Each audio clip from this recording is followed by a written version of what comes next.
ધોરણ 12 એકાઉન્ટ ભાગ 1 share મૂડીના વ્યવહારોનો video આજે લીધો છે. દાખલા નંબર 16 જેની અંદર 2 વખત જપ્તી છે, એ જપ્તીનો પોઈન્ટ પણ લઈ લીધેલો છે. જામનગરની ધરમ મેટલ્સ લિમિટેડ એના ચોપડે આમનોંધ લખીને બતાવું છું, એટલે આખો દાખલો સોલ્વ કરીને બતાવું છું એટલે તમને ખ્યાલ આવી જશે. બરાબર. જો સૌપ્રથમ દાખલાની અંદર એટલું ધ્યાન રાખવાનું કે થોડી કેલ્ક્યુલેશન જોઈ લેવાની. તો કેલ્ક્યુલેશનમાં એવું છે કે જામનગરની ધરમ મેટલ્સ લિમિટેડ કંપનીએ 10/1 એવા 8 લાખ ઇક્વિટી શેર 30 રૂપિયાનું પ્રીમિયમથી બહાર પાડ્યા, જેના પર નીચે મુજબ રકમ મંગાવી. જો આમાં 30 રૂપિયા પ્રીમિયમ લીધું છે અને જે મૂળ કિંમત છે, ફેસ વેલ્યુ છે, એ 10 રૂપિયા છે. કંપની કેવી રીતે પૈસા મંગાવે છે? તો અરજી વખતે ટોટલ 13 રૂપિયા મંગાવ્યા. ખાસ ધ્યાન રાખજો, 13 રૂપિયાની અંદર 10 રૂપિયા પ્રીમિયમ છે, એટલે આપણે આ રીતે લખી લેવાનું. પહેલાં 10, 3 વત્તા 10 આ પ્રીમિયમ છે. બરાબર. શેરની કિંમત 10 રૂપિયા છે અને પ્રીમિયમ 30 રૂપિયા છે, એટલે ટોટલ 40 રૂપિયા થશે. પછી મંજૂરી વખતે 23 રૂપિયા મંગાવે છે. 23 રૂપિયાની અંદર 20 રૂપિયા પ્રીમિયમ છે, એટલે એમાં પણ 3 વત્તા 20 રૂપિયા પ્રીમિયમ. આ થોડી ગણતરી સરળ થઈ જાય એટલા માટે. આખરી હપ્તામાં કોઈ પ્રીમિયમ નથી, ખાલી 4 રૂપિયા છે. બરાબર. પ્રીમિયમ નથી, એટલે આ રીતે તમે જોશો તો 3 ને 3 6 ને 4 10 રૂપિયા એ શેરની ફેસ વેલ્યુ અને 30 રૂપિયા પ્રીમિયમ છે. બરાબર. એમ કરીને 40 રૂપિયા લીધા છે. ત્યાર પછી જો બીજી એક વસ્તુ, તો 8 લાખ શેર બહાર પાડેલા છે અને 8 લાખ જ અરજી મળેલી છે, એટલે કોઈ પ્રશ્ન નથી, અતિબરણું નહીં.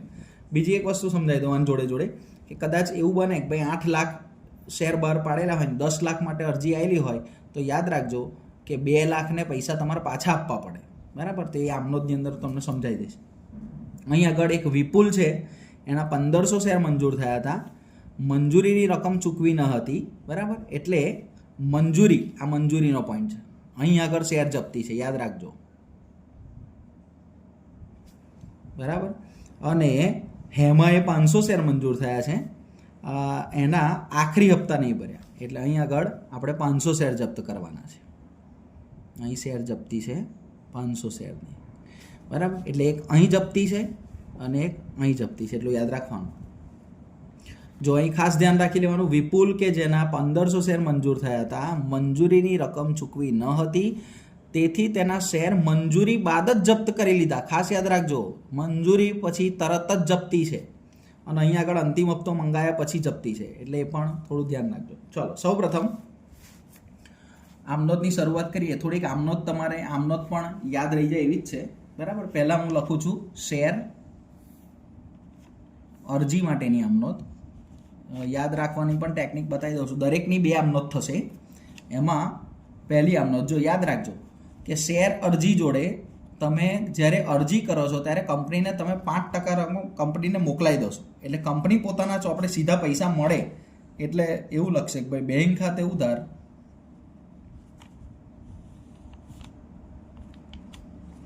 તે ઇક્વિટી શેર અરજી ખાતે. બરાબર. કેટલી અરજી મળી તો હું અહીં ગણતરી હું અહીંયા જ લખું છું એટલે તમને વધારે ખ્યાલ આવશે. તો કે 8 લાખ શેર પર કેલ્ક્યુલેટર 8 લાખ શેર પર ટોટલ રૂપિયા છે અરજીના 13 રૂપિયા. બરાબર. એટલે અહીંયા જ લખું છું 13 રૂપિયા, એટલે 8 લાખ ગુણ્યા 13 કરશો તમે તો 1,04,00,000 રૂપિયા થશે.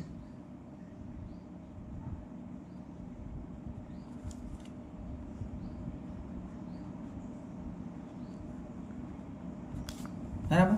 જો હું અહીં બાબત જે નહીં લખતો, બીજી એક વસ્તુ ખાસ કહી દઉં કે મેં ટાટની અંદર પરીક્ષાની અંદર પણ આ દાખલો પૂછ્યો હતો, મેં બાબત જે નથી લખી, પણ તમે લખજો, કારણ કે બાબત જેમાં જ મારે 1 થી 1.5 માર્ક્સ કપાયો હતો. બરાબર. અહીં નહીં લખતો એટલે તમને ખ્યાલ આવી જશે, કારણ કે થોડી જગ્યા ઓછી પડે, એક પેજનો દાખલો પતી જાય એટલા માટે. બરાબર. બીજી એન્ટ્રી નંબર 2. ચલો હવે પ્રીમિયમ આવશે. તો પ્રીમિયમ આવશે એટલે બીજી આમનોંધ લખીએ. ઇક્વિટી જે શેર અરજી જમા કરી છે એને ઉધાર કરો. ઇક્વિટી શેર અરજી ખાતે ઉધાર તે જો હવે યાદ રાખજો, જ્યારે પ્રીમિયમ હોય ત્યારે પ્રીમિયમ એ કંપનીનો નફો કહેવાય અને નફો હંમેશા જમા થાય. વટાવ હોય ને તો વટાવ નુકસાન કહેવાય, એટલે નુકસાન હંમેશા ઉધાર થાય.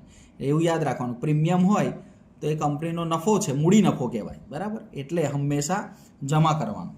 એટલે તે જામીનગીરી પ્રીમિયમ ખાતે તે ઇક્વિટી શેર મૂડી ખાતે, બરાબર, શેર પ્રીમિયમ એટલે જામીનગીરી પ્રીમિયમ ખાતે જમા કરી દેવાનું.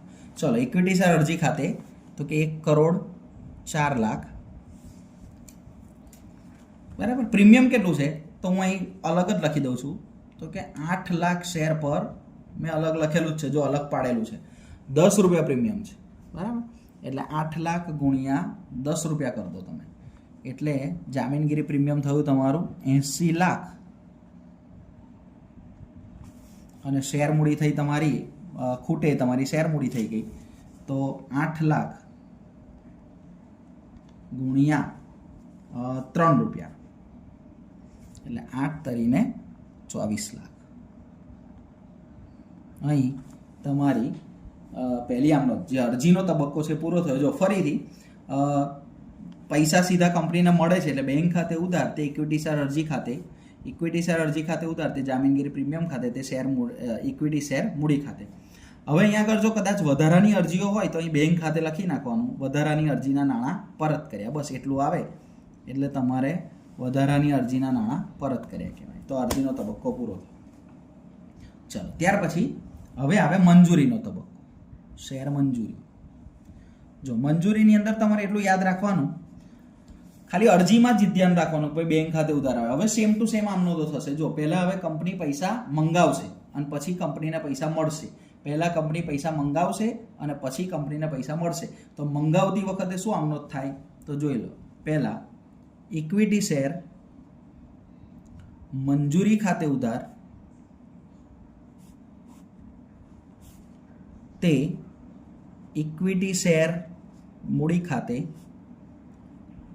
જો યાદ રાખવાનું, જ્યાં જ્યાં તમે શેર મૂડી શબ્દ લખો ને ત્યાં જામીનગીરી પ્રીમિયમ આવે હોય તો તે જામીનગીરી પ્રીમિયમ ખાતે, બરાબર.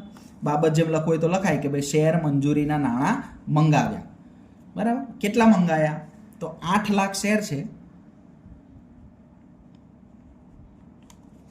મંજૂરી જોડે ટોટલ 23 રૂપિયા, એમાં 3 રૂપિયા પ્રીમિયમ છે, સોરી 3 રૂપિયા મૂળ કિંમત છે અને 20 રૂપિયાનું પ્રીમિયમ છે, એટલે ટોટલ 23 રૂપિયા મંગાયા. એટલે 8 લાખ ગુણ્યા 23 કરી દઈએ પહેલા, તો 1,84,00,000, સોરી કેટલા છે, 1 મિનિટ, 8 લાખ 23, 1,84,00,000, બરાબર. એમાં પ્રીમિયમ અલગ પાડી દઈએ તો પ્રીમિયમ છે 8 લાખ શેર પર જામીનગીરી પ્રીમિયમ 20 રૂપિયા છે, એટલે 8 દુ 16, લગભગ 1,60,00,000 થશે. અને શેર મૂડી કેટલી છે તો કે 8 લાખ ગુણ્યા એની જોડે પણ મંગાવે છે 3 જ રૂપિયા, બરાબર. એટલે 8 તરી 24 લાખ રૂપિયા, બરાબર. હવે કંપનીએ શેર મંજૂરીના પૈસા મંગાયા, હવે કંપનીને મળશે એટલે કંપની પોતાના ચોપડે લખશે, કંપનીને પૈસા મળે, પૈસા આવે છે એટલે બેંક ખાતે ઉધાર,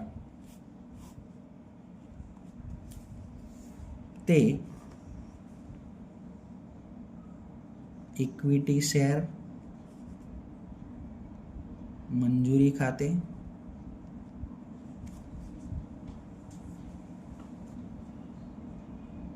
બરાબર. હવે જો બીજી એક વસ્તુ ખાસ ધ્યાન રાખવાની કે અહીં આગળ અરજી મંજૂરી જોડે એક પેલો બાકી હપ્તાવાળો છે, બરાબર. 1500 શેર પર મંજૂરીની રકમ નહીં ચૂકવે એટલે બાકી હપ્તા છે, એટલે આપણે શું કરીશું, બાકી હપ્તા ખાતે પણ ઉધાર કરી દઈશું. એટલે એ લખી દેવાનું, બાકી હપ્તા ખાતે ઉધાર,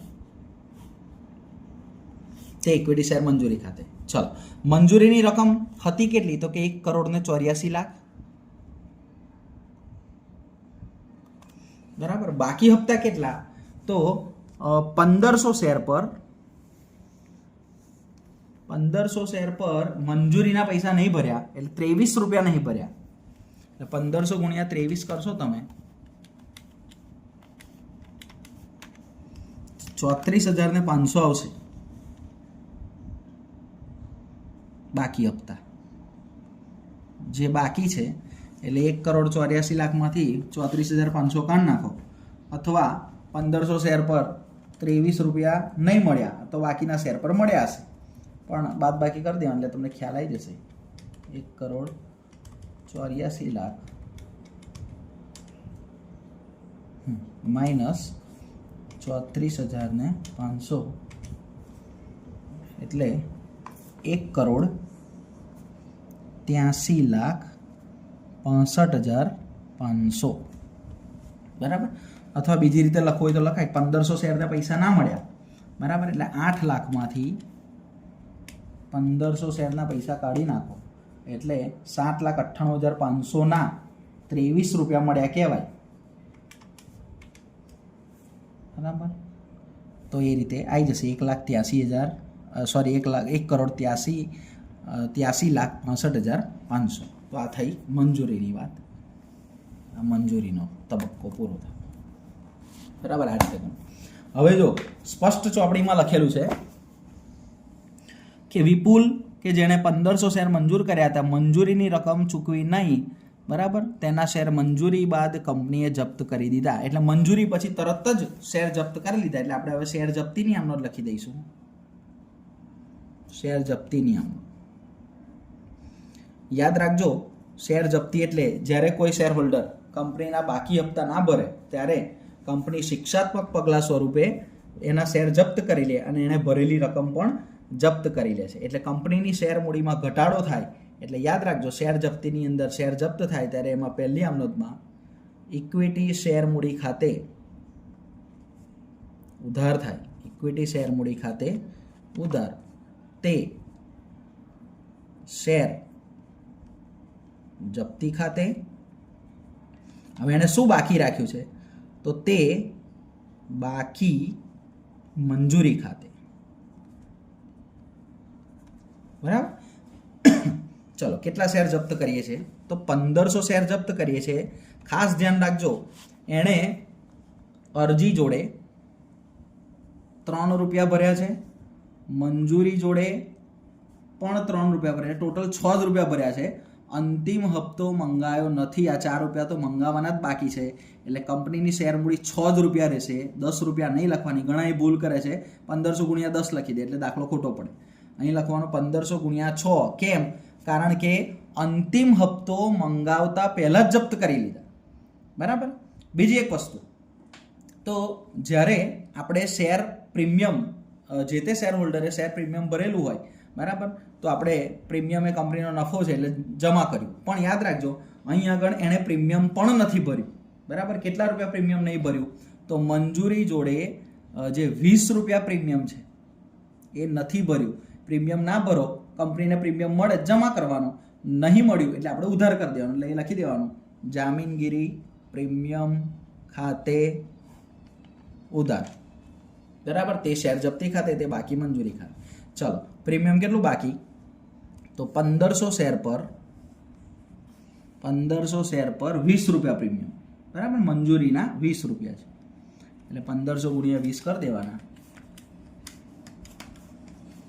30,000 રૂપિયા પ્રીમિયમ બાકી છે. 1590 9,000 તમારી શેર મૂડી થઈ. બરાબર. જામીનગીરી પ્રીમિયમ તમારું 30,000 રૂપિયા થયું. બરાબર. હવે જપ્તી એટલે શું? તો કે એને ભરેલી રકમ. એને ભર્યા કેટલા? તો અરજીના રૂપિયા ભર્યા 3 અને પેલું પ્રીમિયમ એની જોડે ભરી દીધું છે 10 રૂપિયા. 10 તે 3 13. અહીં પ્રીમિયમ ભરેલું છે. ભરેલા પ્રીમિયમની નોંધ નહીં કરવાની, ખાલી અરજી જોડે 3 રૂપિયા ભર્યા છે એ જપ્ત કરી લેવાના. એટલે 1500 ગુણ્યા 3 રૂપિયા. 1500 ગુણ્યા 3 કરો 15 તરી 45, 4,500. બરાબર. અને બાકી મંજૂરી કેટલી? તો 1500 શેર પર મંજૂરીના ટોટલ રૂપિયા કેટલા બાકી? તો કે 23 રૂપિયા બાકી. તો 23 ગુણ્યા 1500 તો 34,000 ને 1 મિનિટ, હા 34,500 બરાબર. તો આ થઈ ગઈ તમારી શેર જપ્તી. ખાસ ધ્યાન રાખવાનું, શેર જપ્તી ફરીથી એકવાર સમજાવી દો. ઇક્વિટી શેર મૂડી ખાતે ઉધાર, કારણ કે કંપનીની શેર મૂડીમાં ઘટાડો થાય એટલે ઉધાર કરવાના.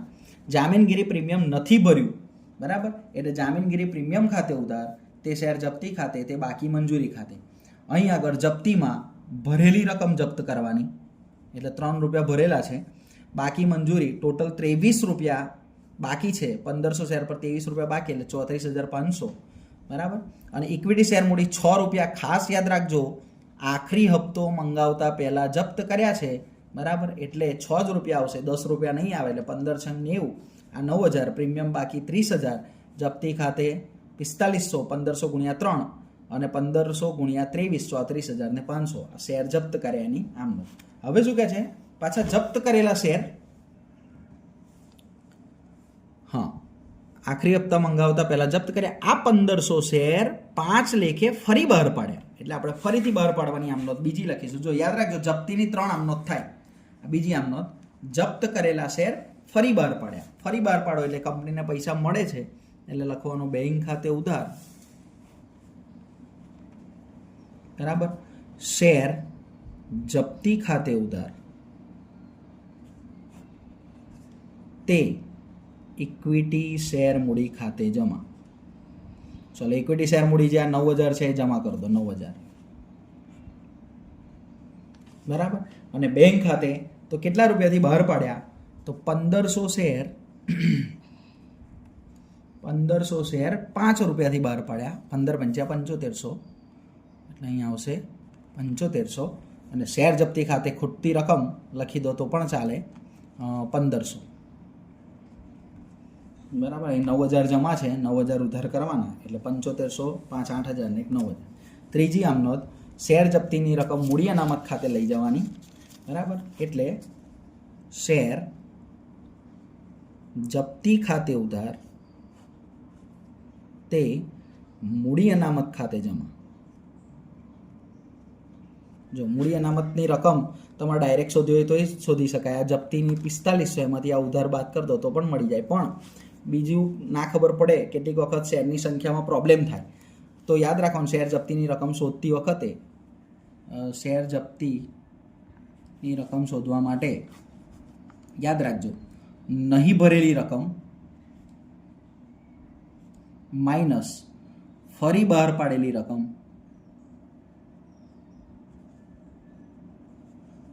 ગુણ્યા શેરની સંખ્યા, બરાબર. ચલો નહીં ભરેલી રકમ એને કેટલી છે, તો કેટલી નહીં ભરી, તો મંજૂરીના 3 રૂપિયા નથી ભર્યા, 3 રૂપિયા. ફરીથી કેટલા રૂપિયાથી બહાર પાડ્યો, તો કે 5 રૂપિયાથી બહાર પાડ્યા. આ બેનો ડિફરન્સ લઈ લેવાનો, એટલે 2 રૂપિયા. અને શેરની સંખ્યા કેટલી છે, તો કે 1500, 1500 ગુણ્યા 2 કરો, 3,000 રૂપિયા આવી જાય, બરાબર. જોઈ લો, શેર જપ્તીની રકમ 3,000 આવી ગઈ, બરાબર. તો આ થઈ જપ્તી. ખાસ ધ્યાન રાખજો, જપ્તીની રકમ શોધવા માટે આ એક સૂત્ર યાદ રાખજો, નહીં ભરેલી રકમ, એણે કેટલા રૂપિયા નહોતા ભર્યા, તો 1500 શેર પર મંજૂરીના નહીં ભર્યા 3 રૂપિયા, ફરી બહાર પાડ્યા કેટલા રૂપિયાથી, તો કે 5 રૂપિયા. આ બેનો ડિફરન્સ કાઢ લો, એટલે 2 રૂપિયા, એને ગુણ્યા શેરની સંખ્યા, એટલે 1500 શેર, 1500 ગુણ્યા 2 કરો, એટલે 3,000 રૂપિયા તમારી જપ્તી આવી.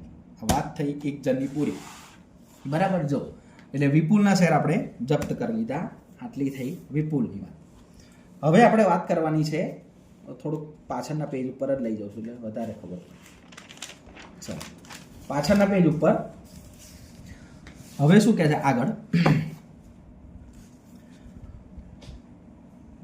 હા આખરી હપ્તો મંગાવતા પહેલા જપ્ત કર્યા, 1500 શેર ફરી બહાર પડે, ચલો એ પતી ગયું, બરાબર. હેમાં કે જેના 500 શેર મંજૂર કરવામાં આવ્યા, તેણે આખરી હપ્તાની રકમ ના ચૂકવી, બરાબર. હવે આખરી હપ્તાની વાત, એટલે પહેલાં આખરી હપ્તો મંગાવવો પડશે, બરાબર. એટલે આના પછીની જ આમનો જે થતી હોય, આખરી હપ્તાની વાત કરીએ. આખરી હપ્તો, આવું કશું દોડતો નથી, તમને સમજણ પડી જ જશે. ચલો આખરી હપ્તો પહેલાં મંગાવીએ, અહીં કોઈ પ્રીમિયમ નથી, બરાબર, એટલે પ્રીમિયમ વગર. ચલો આખરી હપ્તો પહેલાં મંગાવીએ, તો ઇક્વિટી શેર આખરી હપ્તા ખાતે ઉધાર તે ઇક્વિટી શેર મૂડી ખાતે. બરાબર. તો આખરી હપ્તો કેટલા રૂપિયા મંગાવીશું? તો જો હવે ખાસ ધ્યાન રાખજો, 8 લાખ શેર પર, એક મિનિટ, હા,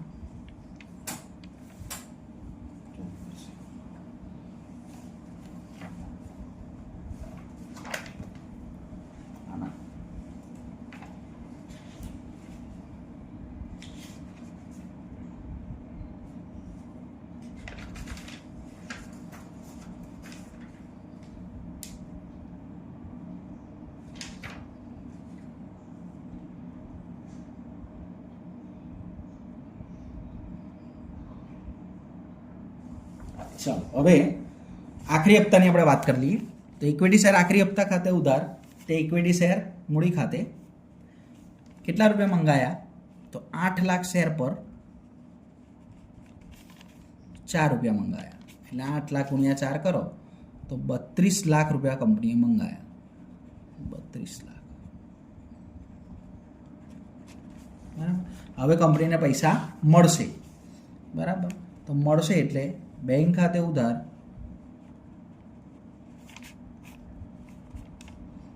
બાકી હપ્તા અહીં પણ છે, 500 શેર પર પૈસા નથી ભર્યા, બાકી હપ્તા ખાતે ઉધાર તે ઇક્વિટી શેર આખરી હપ્તા ખાતે.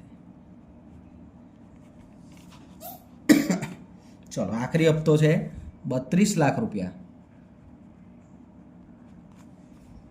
બરાબર. 32 લાખમાંથી કંપનીને બાકી હપ્તા કેટલા છે? તો કે 500 શેર પર આખરી હપ્તો 4 રૂપિયાનો નહીં ભર્યો, એટલે 500 ગુણ્યા 4 કરો એટલે 2000 રૂપિયા કંપનીને નથી મળ્યા.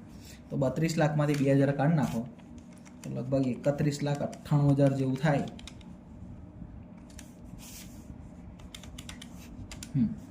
તો 31,98,000 રૂપિયા કંપનીને મળ્યા બેંક ખાતે ઉધાર. બરાબર. તો ઇક્વિટી શેર આખરી હપ્તા ખાતે ઉધાર 32 લાખ મંગાયા, બેંક ખાતે ઉધાર બાકી હપ્તા 4 રૂપિયા બાકી છે, નથી મળ્યો એટલે બાકી હપ્તા એ નુકસાન કહેવાય, એટલે ઉધાર ઇક્વિટી શેર આખરી હપ્તા ખાતે જમા 32 લાખ. હવે આને પણ આખરી હપ્તો નહીં ભર્યો એટલે એના શેર પણ શું કરવાના છે? જપ્ત. એટલે ફરીથી પાછા શેર જપ્તીની આમ નોંધ. ચલો ફરીથી એ જ રીતે કંપનીની શેર મૂડી ઘટે એટલે ઇક્વિટી શેર મૂડી ખાતે ઉધાર. બરાબર. હવે અહીં તો પ્રીમિયમ નથી એટલે પ્રીમિયમ ઉધાર નહીં થાય, કારણ કે પ્રીમિયમ બધું ભરેલું જ છે. જો અરજી જોડે અને મંજૂરી જોડે અને પ્રીમિયમ ભરી દીધા છે, એટલે પ્રીમિયમ ભરી દીધેલું હોય ને તો જપ્તીની આમનોંધમાં ઉલ્લેખ નહીં કરવાનો. પ્રીમિયમ બાકી હોય તો જ જામીનગીરી પ્રીમિયમ ખાતે ઉધાર કરવાનું, બાકી કોઈ પ્રોબ્લેમ નહીં. એટલે અહીં આગળ ઇક્વિટી શેર મૂડી ખાતે ઉધાર તે શેર જપ્તી ખાતે તે બાકી આખરી હપ્તા ખાતે. ચલો ઇક્વિટી શેર મૂડી ખાતે તો 500 શેર હવે આપણે જપ્ત કરીશું. જો હવે પૂર્ણ ભરપાઈ થયેલા શેર થઈ ગયા, છેલ્લો હપ્તો મંગાવી લીધો એટલે પૂર્ણ ભરપાઈ થઈ ગયેલા શેર કહેવાય. એટલે 500 ગુણ્યા 10 કરવાના એટલે અહીંયા આવશે 5000. બરાબર. ચલો શેર જપ્તી ખાતે જમા કેટલા રૂપિયા એણે ભરી દીધા? તો 500 શેર પર, જો 500 શેર પર અહીં આગળ એણે 3 રૂપિયા ભર્યા અને આ 3 ભર્યા, ટોટલ 6 રૂપિયા ભરી દીધા. એટલે 500 ગુણ્યા અહીં 6 કરી દેવાના, એટલે 500 ગુણ્યા 6 એટલે 3000 રૂપિયા. અને બાકી કેટલા રહ્યા? તો 4 રૂપિયા એને બાકી રાખ્યા છે, એટલે 500 ગુણ્યા 4, 500 ગુણ્યા 4 કરો એટલે 2000. બરાબર. આ શેર જપ્ત કરી લીધો. બીજી આમ અહીં પણ આ ખાસ ધ્યાન રાખવા જેવું છે થોડુંક. ચલો આ મંજૂર કરેલા શેર આખરી હપ્તાની રકમ ના ચૂકવી, જપ્ત કરી લીધા. જપ્ત કરેલા શેર, આ શેર 500 શેર આપી શકાય એટલો વધુમાં વધુ વટાવ આપી બહાર પાડ્યા. ખાસ ધ્યાન રાખજો. બરાબર. તો અહીં એક લીટી લખી રાખું છું, અહીં ઉપર લખી રાખું છું, જપ્તીની રકમ કરતા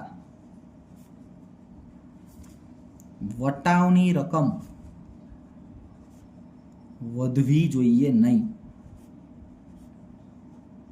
બરાબર. એટલે એનો અર્થ એવો થયો કે એણે કેટલા રૂપિયા નથી ભર્યા તો એણે 6 રૂપિયા નહીં ભર્યા, તો તમે મેક્સિમમ આટલો વટાવ આપી શકો, એનાથી વધારે તમે વટાવ ના આપી શકો. બરાબર. જપ્તીની રકમ કરતાં વટાવની રકમ વધવી જોઈએ નહીં. એટલે જપ્તીની રકમ 6 રૂપિયા એણે નથી ભર્યા, બાકી છે, એટલે તમે મેક્સિમમ 6 રૂપિયા વટાવ આપી દો. બરાબર. એટલે 6 રૂપિયા વટાવ આપી શકો તમે, એનાથી વધારે વટાવ ના આપી શકો. જપ્તીની રકમ કરતાં વટાવની રકમ વધવી જોઈએ નહીં. બરાબર. ચલો ફરીથી શેર બહાર પાડો એટલે શું થાય, તો કે બેંક ખાતે ઉધાર. કેટલી મિનિટનો વિડીયો? 25 થઈ. ચલો બેંક ખાતે ઉધાર શેર જપ્તી ખાતે ઉધાર તે ઇક્વિટી શેર મૂડી ખાતે જમા. ચલો બેંક ખાતે તો આપી શકાય એટલો વધુમાં વધુ વટાવ આપીને બહાર પાડ્યા. હા, તો બેંક ખાતે 500 ગુણ્યા 4 આવશે. બરાબર. એટલે 6 રૂપિયા આપણે વટાવાલ દઈએ. જો 10 રૂપિયાનો શેર, તો ખ્યાલ આવી ગયો હશે તમને. 10 રૂપિયાનો શેર આપી શકાય એટલો વધુમાં વધુ વટાવ, એટલે 6 રૂપિયા તમે વટાવ આપી દો. જપ્તીની રકમ આટલી છે, જપ્તીની રકમ, એટલે તમે 4 રૂપિયાથી શેર બહાર પાડી શકો. 500 ગુણ્યા 4 કરો એટલે અહીં 2000 આવશે. ચલો ઇક્વિટી શેર મૂડી કેટલી, તો કે 5000. ખુટ્ટી રકમ 3000. બરાબર. ચલો ત્રીજી આમનો મારે લખવી કે નહીં, જો એ પણ સમજાવી દઉં. લખું છું પહેલાં એટલે તમને ખ્યાલ આવશે. શેર જપ્તી ખાતે ઉધાર તે મૂડી અનામત ખાતે જમા. બરાબર. આમ તો 3000 જતા રહે એટલે અહીં 0 આવશે. ના લખો તો ચાલે, પણ પેલી રીતે પણ આપણે સમજી લેવાનું કે નથી ભર્યા કેટલા માઇનસ ફરી બહાર પાડેલા એને ગુણ્યા શેરની સંખ્યા. યાર